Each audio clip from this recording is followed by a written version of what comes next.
তখন মহিলা শিল্পী গান গাইতেছে, জীবন যৌবন সহিপা দিয়া বিরিশা বাবার মন পাইলাম না। আরে এই যে এটা বিড়ি খাইটাতে খবিসের গন্ধ কয়, কথা কণ্ঠে কিনা। মুর্শিদ তোর লাইগা রে আমার অঙ্গ জর জর, ফেরেশতারা কয় কবরে আইও মারব যে থাপ্পড় শয়তান তোর জন্য রে। আইয়া কবর আইয়া কেমন থাপ্পড় খাইবারে বাজি, তখন টেলা বুঝবা। হেতে মুর্শিদ তোর লেগা রাইতে ঘুমালে লঙ্গি নেটওয়ার্ক ঠিক থাকে না, হেতে মুর্শিদ বাবার গান গায়, কথা কণ্ঠে কিনা। আমার মুর্শিদ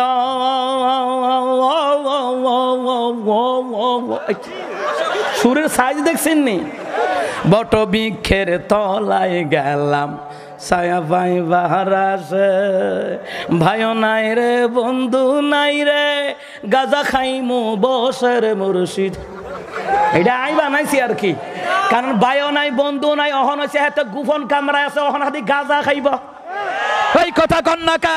এরপরে আর একটা গান বানাইছে, ওই গানটার মধ্যে সিরিকি কথা আছে, ও প্রাণের মুর্শিদ তুমি আমার হইও গো কান্ডারি, আছে না নাই? ও প্রাণের মুর্শিদ তুমি আমার হইও গো কান্ডারি, কয়নি কয়নি কয়নি। এটি দেখবেন চায়ের দোকানও লাগাই রাখে, এটি হোটেলের মধ্যে লাগাই রাখে, কাস্টমার বাড়াইতো, কথা কণ্ঠে কিনা। তার চিন্তা হলো তখন লগতে আর এমনি ক্ষমতা দিয়া পাইতাম না, লাড়ি সুডা দিয়া তখন লগে পাইতাম না, বুঝছি তখন ওই যে করোনা আইব তখন পণ্য দ্রব্যের চাল ডাল তেলের দাম বাড়াইয়া দিয়ে তকরে বাতে মারাম, এই কথা কন না কেন ফিরছিলেন ফিসে কামলিওয়ালা ওই সময় আব্দুল কাদের খবরই নাই, কথা কন ঠিক কিনা। এরপর আমার বাবারা ভাইয়ারা, ওই বক্তার এই ভণ্ডামি সমাজের ভিতরে জাহিল হয়ে গেল। ডক্টর এনায়েতুল্লাহ আব্বাসীও ফতোয়া দিল, আমার দেশের শীর্ষস্থানীয় আলেমরা, কওমের আলেমরা, জামাত ইসলামের আলেমরা, এই দেশের শীর্ষস্থানীয় আলেমরা ফতোয়া দিলেন আল্লাহর গায়েব হওয়ার কোনো কারণ নাই, আল্লাহ গোপনও আছে প্রকাশ্য আছে। আর আমি দলিল দিয়েছিলাম ওই ভণ্ডদের বিরুদ্ধে, আমি দলিল দিয়েছিলাম সূরা হাদীদের 3 নম্বর আয়াত, হুয়াল আউয়াল ওয়াল আখিরু ওয়াল যাহিরু ওয়াল বাতিন ওয়া হুয়া বিকুল্লি শাইইন আলিম। আল্লাহ বলেন আমি শুরুতেও আছি, শেষও আছি, গোপনও আছি, প্রকাশ্যেও আমি আল্লাহ আছি। আল্লাহু আকবার বলেন।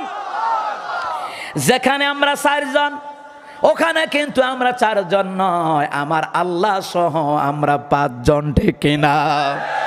ও মুসলমান ইমানদার, কোরআন হাদিসের জ্ঞান না থাকার কারণে, কোরআন হাদিসের ইলম চর্চা না করার কারণে ওরা নিজেরা গোমরাহ আর জাতিকে গোমরাহ বানাচ্ছে, ঠিক কিনা?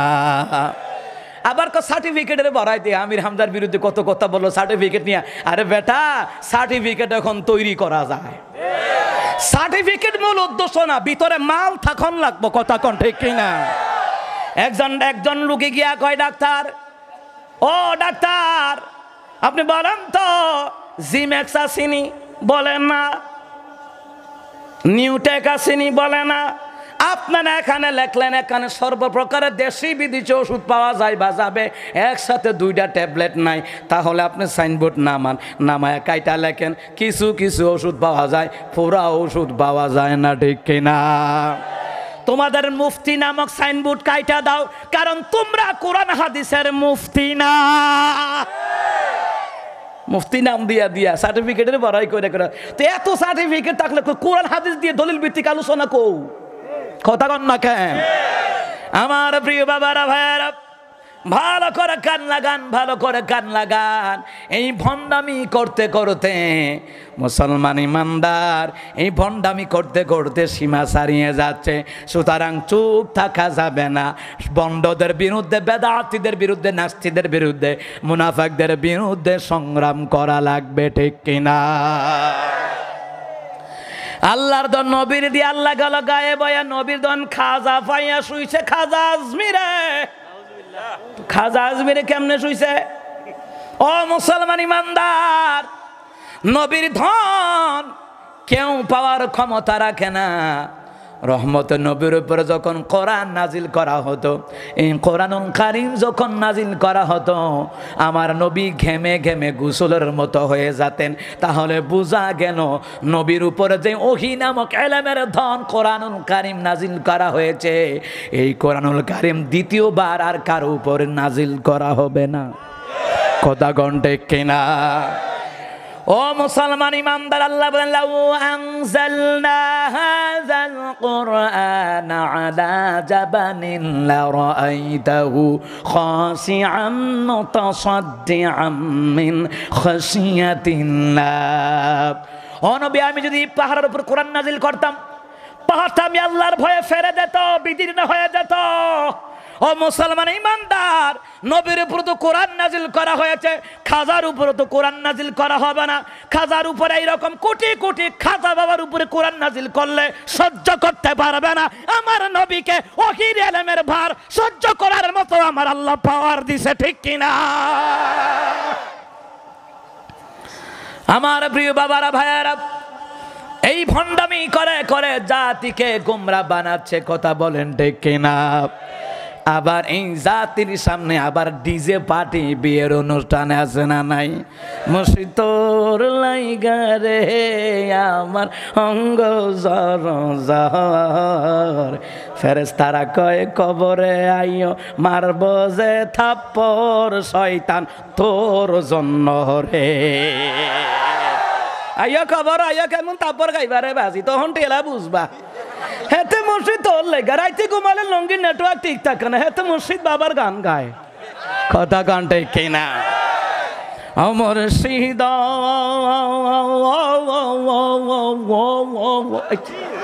সুরের সাইজ দেখছেন নি? বট বৃক্ষের তলায় গেলাম, ছায়া পাই বাহারাসে, ভাইও নাই রে বন্ধু নাই রে, গাজা খাইমু বসের মুর্শিদ।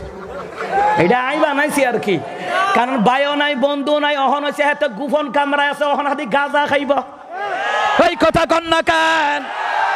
এ মুসলমান ইমানদার, মুর্শিদ বাবার গান গাও। পীর বাবার, মুর্শিদ বাবার কোনো হাসারের ময়দানে তোমাকে বাঁচাবার ক্ষমতা নাই।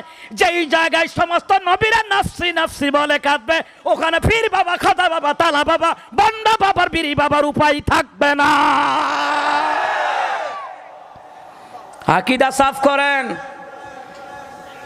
কিয়ামতের ময়দানে আমার রাসূল ছাড়া আর কেউ সুপারিশের পারমিশন পাবে? সমস্ত নবীরা নাফসি নাফসি বলে বেহুশ হয়ে যাবে। আপনার পীর বাবা তো ফারের টালা উশুই থাকতো না। কথা কন্টে কিনা? আপনাদের ইলিয়াটগঞ্জ দিয়া, চান্দিনা দিয়া এইভাবে যখন ঢাকার দিকে রওনা দেয়, হাতের বাম দিকে ও মাজার আছে। কয়দিন আগে দেখলাম মাজারে ফাটাফাটি বাজনা গেছে। অজি গেছেন? রান্না গেছেন নি কোনো? ওরা বাজি ওয়ানো যাইও না, ওয়ানো গেলে শয়তান কইবা আই রিটায়ার্ড হয়ে গেছি, তোরা ইয়ানো কাম কর। কথা কন্টে কিনা? আমার প্রিয় বাবারা, ভাইয়ারা, ওই মাজারের ভিতরে তখন শিল্পীদেরকে আনা হলো আর গান গাওয়া হলো। এই গান আবার গিয়া দেখলাম মুজিবনগর। কি নগর? আরো জোরে কোন কি নগর? মুজিবনগর হলো আমাদের ব্রাহ্মণবাড়িয়া জেলার নবীনগর থানা। ওই মুজিবনগরে গেলাম। মুজিবনগরে যাওয়ার পথে দেখি ঘরের মধ্যে নারী পুরুষ নাইস কারে কয় ডান্স। কিতা নাউজুবিল্লাহ নাইনি? আরো জোরে কোন নাউজুবিল্লাহ। আমার চেয়ে বড় বড় ছবি, বাবার ছবি, বাবা তো মরে হুতি গিয়ে রইছে, আর বাবার ছবি লাগাইয়া এখন হিন্দুরা করে মূর্তি পূজা আর মুসলমানরা করে ভণ্ড ভণ্ড বেদাতি পীর পূজা। তখন মহিলা শিল্পী গান গাইতেছে, জীবন যৌবন সহিপা দিয়া বিরিশা বাবার মন পাইলাম না। আরে এই যে এটা বিড়ি খাইটাতে খবিসের গন্ধ কয়। কথা কন্টে কিনা? ও মুসলমান ইমানদার, জীবন যৌবন সইপা দিয়া, এবার আপনারাই বলেন জীবন যৌবন দেওয়ার মালিককে? ওই জীবন যৌবন ইবাদতের কাজে লাগাতে হবে, ঠিক কিনা? আমার প্রিয় বাবারা ভাইয়ারা, ও মুসলমান ইমানদার, স্বাধীনতা অর্জন করার ক্ষেত্রে শেখ মুজিবুর রহমান ইনশাআল্লাহ বলেছিলেন, কথা কোন ঠিক কিনা? আজকে যারা জাতির পিতার নাম দিয়া, শেখ মুজিবুর রহমানের নাম দিয়া স্বাধীনতার 50 বছর পূর্তি উপলক্ষে তোমরা যে এত বড় একটা দিবস পালন করলা, গান বাজনা করলা, শেখ মুজিবুর রহমানের ইনশাআল্লাহ বলাকে তোমরা বেইজ্জতি করলা।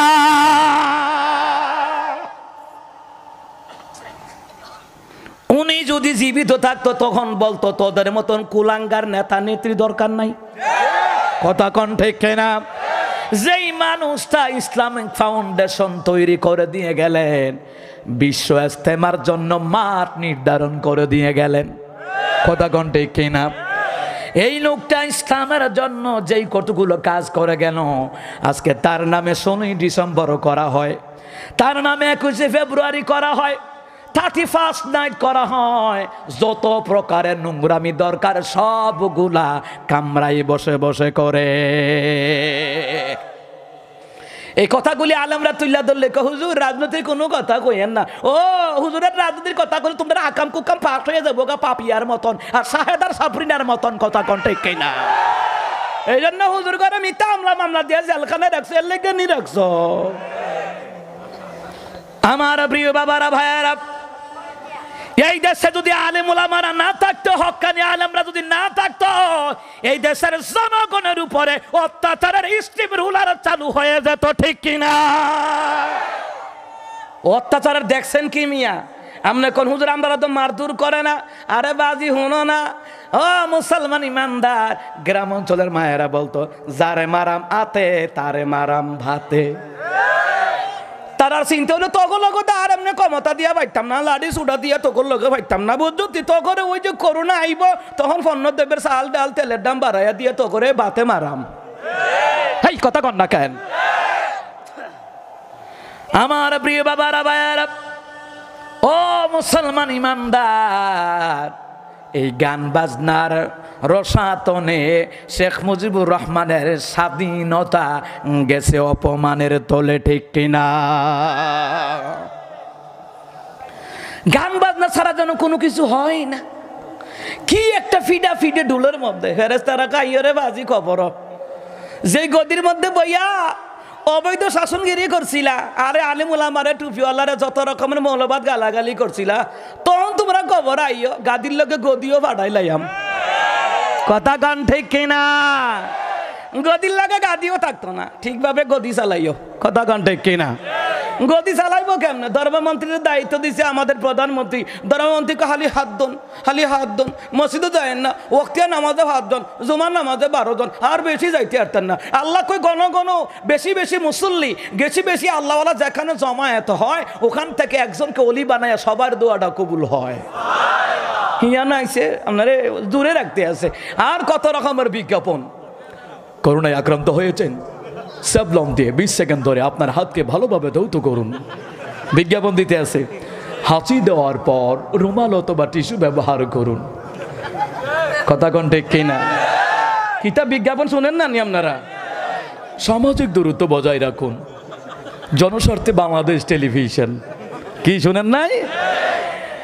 ধর্মমন্ত্রী যদি ধর্মের জ্ঞান থাকতো তখন তিনি বলতেন, ও মুসলমান, বাংলাদেশের মুসলমান, বেশি বেশি করে মসজিদে গিয়া নামাজ পড়ো, উজু করো। উজু রসুল বলেন উজু করলে পবিত্র হয়ে যায়, পবিত্র হলে আল্লাহর রহমতের চাদর দিয়ে দেয়, আর রহমতের চাদর, আল্লাহর রহমতের চাদর যাদের উপরে থাকবে নেক আমল করা অবস্থায় উজু যতক্ষণ থাকবে ততক্ষণ কোনো মহামারী ধরবে না। আল্লাহু আকবার। ইয়ান দিয়ে কয়ে গণজামায় তৈও না, গণজামায় তৈও না। ও মা তোমরা গাজার পার্টি দিতে আরবা, শুলে ডিসুম ডিসুম আড্ডা দিতে আরবা, 31-এ 31st নাইটে দিতে আরবা। ও মা মাহফিলের বেলায় গণজামায় তোমার যায় না, করোনায় আইব। ও আপনার কাছে জিব্রাইল আইছিল, করোনা আইব, মাহফিল আপনারে কইছিল। বান্দামি করার জায়গা পায় না, কথা কোন ঠিক কিনা? হ্যাঁ, আপনি বলতে পারেন বাজারও যাওয়ার দরকার নাই, ওটা নিকৃষ্ট জায়গা, ওখানে মহামারী থাকতে পারে। কিন্তু নেক আমল যেখানে হয়, মসজিদ, মাদ্রাসা, জানাজার নামাজ, জুমার নামাজ, আর যেখানে কোরআন সুন্নাহর মাহফিলের জায়গা হয় ওই জায়গাটা হলো রহমতের জায়গা হিসাবে, জান্নাতের জায়গা হিসাবে পরিচিত হয়ে যায়, বিবেচিত হয়ে যায়। আল্লাহর কাছে ওই জায়গাটা দামি হয়ে যায়। সুবহানাল্লাহ। হাদিস শরীফের কথা, নবী সাল্লাল্লাহু আলাইহি সাল্লাম শত শত সাহাবীদেরকে নিয়ে কোরআন সুন্নাহ থেকে কথা বলছেন। এমন সময় জিবরাইল এসে হাজির হয়ে গেলেন। রাসূল সাল্লাল্লাহু আলাইহি ওয়াসাল্লাম, ওগো হাবিবুল্লাহ, এই দেখছেন কতগুলা সাহাবী আপনার সম্মুখে কোরআন শোনার জন্য, হাদিস শোনার জন্য বসে গেছে।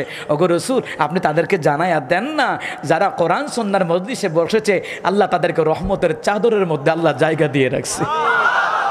তা আল্লাহর রহমতের চাদর ভেদ করে করুণায় আসবে।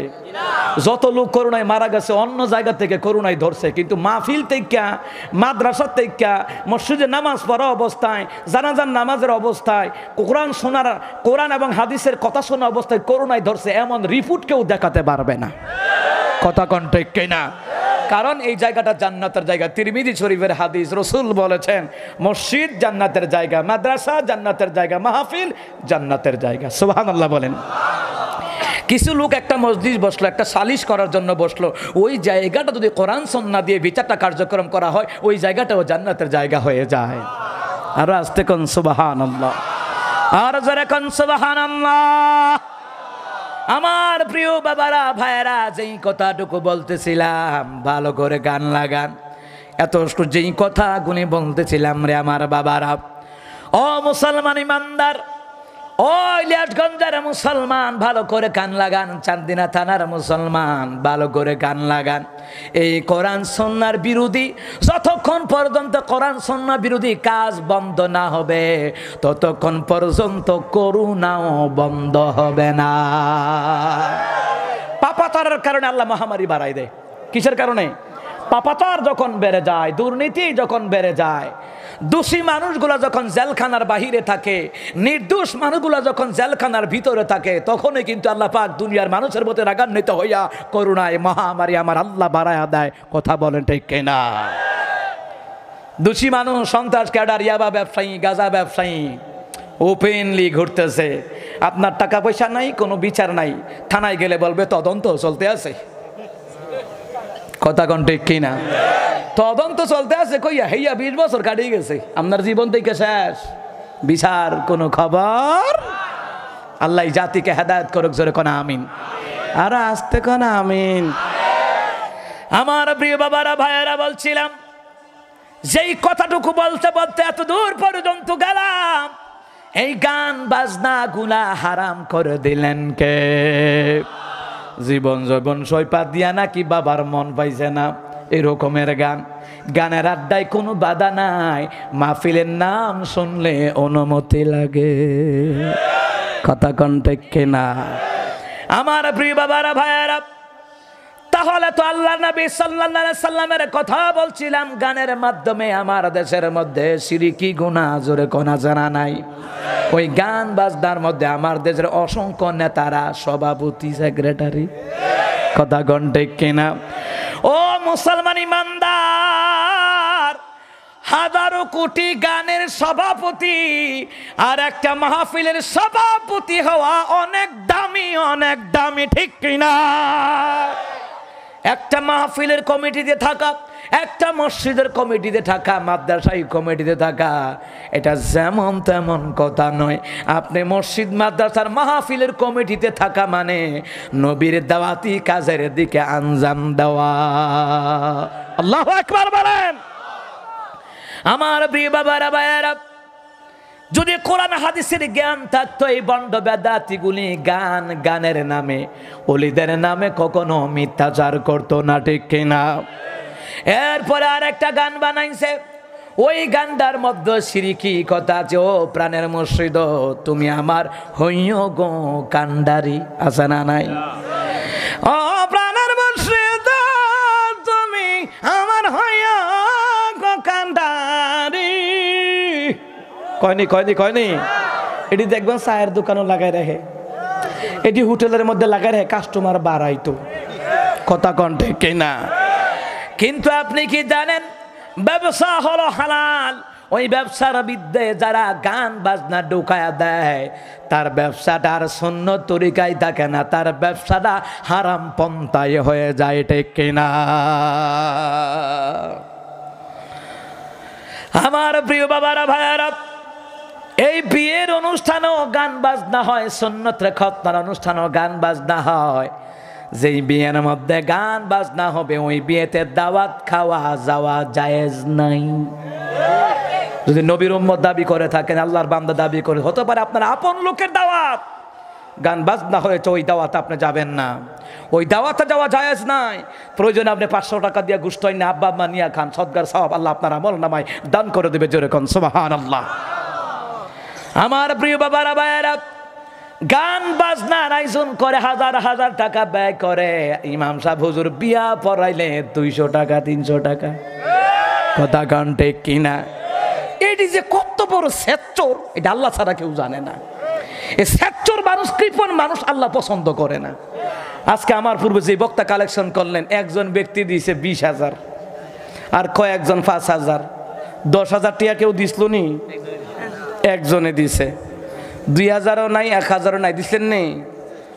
টন সম্পদ আইছে, দিছেন, টুকটাক দিছেন, কিন্তু আপনার কিন্তু শুধু 2,000 টাকা দেওয়ার সামর্থ্য না। একজন রিক্সা ড্রাইভারও দিয়ালা 5,000, প্রায় মাহফিল আমি দেখি, রিক্সা ড্রাইভার, সিএনজির ড্রাইভার 5,000 টাকা দিয়ালা। ধন সম্পদ দেখার পরে তারা কৃপণতা করে, ওই কৃপণকারী মনে রাখবেন, ধন সম্পদ থাকার পরে যারা দান করে না তারা কারণের সাথে জাহান্নামে যাবে। কারণ ধন সম্পদের অহংকার করত কিন্তু দান করতো না, যাকাত দিত না। আজও বাংলাদেশের মধ্যে কত নামি হাজি আছে, গাজী আছে, নামাজি আছে, শিল্পপতি আছে, কিন্তু যাকাতও দেয় না, দানও করে না, ঠিক কিনা? আপনাকে দান করতে হবে, এটা বাধ্যতামূলক, দান করতেই হবে। প্রশ্ন করেন কেন? রাসূল বলেন, বেলাল তুমি দান করো। বেলাল, কার কথা বলতেছিলাম? হযরত বেলালকে রাসূল বলেন, বেলাল তুমি দান করো। হযরত বেলাল বলেন, নবী আমি হলাম গরিব, আমার মতন গরিব কেউ নাই। রাসূল বললেন, এরপরও তুমি দান করো, দানের দ্বারা আমার আল্লাহ তাআলা তোমার অভাব, বিপদ, মুসিবত, আযাব, গজব, দুর্ঘটনা আমার আল্লাহ দূরে সরায়া দেবে। সুবহানাল্লাহ বলেন। দান করতেই হবে আপনাকে। গান, সারাদিন গান বাজলো, রাতে গান বাজলো, হোক গিয়া গায়ে হলুদের রাত্রে গান হলো, বিয়ের অনুষ্ঠানে গান হলো, হুজুরে বিয়ে বললে 300 টাকা দেয়, এত সেচ্চর দুনিয়াতে আছে নাকি কোনো? কমপক্ষে 5,000 টাকা দিবেন, হুজুর খাবে, স্ত্রী খাবে, ছেলে মেয়েরা খাবে, মা বাপ খাবে, দোয়া করবে, ওই দোয়ার বরকতে আমার আল্লাহ আপনার মেয়ের সংসারটা আমার আল্লাহ শান্তি বানাই দিবে, কথা কোন ঠিক কিনা? এখন বলেন, হুজুর এই কথাটা কইলেন কেন? তাহলে মেসকাতুল মাসাবি, ওই মেসকাতুল মাসাবির মধ্যে রাসূল বললেন, তোমার ইনকাম যেন হারাম খোরের ফেডে যেন না যায়। অহম তো আমরা 40 খাওয়াই, 5 দিন না খাওয়াই, বিয়া খাওয়াই, সুন্নতে খতনা খাওয়াই, এলাকার বড় বড় সুদখুর ঘুষখুরদের গাইন্না খাওয়াই, দামি দামি উপহার পাওয়ার জন্যে।